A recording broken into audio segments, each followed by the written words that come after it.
Well, my name is John Swan and I was an original trustee of the Trust for Nature, Victoria Conservation Trust as it was known initially. Well, the original trustees, Sir John Knott and myself, Dr Norman Wetenhall and one other, were appointed by the government. We had a diverse range of backgrounds and interests. Sir John Knott was a marvellous chairman, a very, very good man indeed, and we were given the brief to start the trust to see what could be done, particularly in regard to conservation of nature on private land. We were very concerned about the possibility of protecting land after the current owners might have died or passed it on to another owner. And we made inquiries. Sir John set up a small subcommittee of myself and Lady Carnegie, who was another trustee, to think about what we might do in that respect. And we went and talked to our then honorary solicitor, and I said, look, what we're interested in is some means of protecting the values of a property after the current owner, who might be aware of those things, passes it on through death or sale to somebody else. And he said, oh, I guess you're talking about a covenant. And we said, tell us more. My name is Malcolm Just and I'm a volunteer in the City Office. There's been an enormous amount of changes in the Trust because when it started, we only had like two, I think they had one person to start with, and then they had two people. One covered the north of the state and one would cover the south. It's like Bill Middleton and Neil Marriott. It was extraordinary that they could cover the whole state.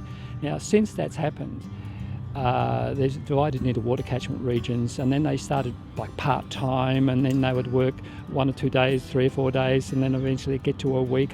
And now we've started having offices like Bairnsdale and Castlemaine and other places. My name's Janet Lim. During the time I was chairman, we achieved the 500 covenants, and that was a big landmark.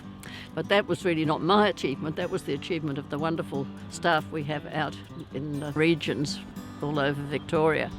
So the covenants went up very rapidly, and of course now we have over 1,000 covenants. So the number of covenants has increased very rapidly over the last few years. So that's extremely encouraging. It was challenging to get the board all working well together, and we had a large number of regional staff, but that was very rewarding at the same time. I'm Michael Looker, and I was previously the Director of Trust for Nature between 2000 and 2005.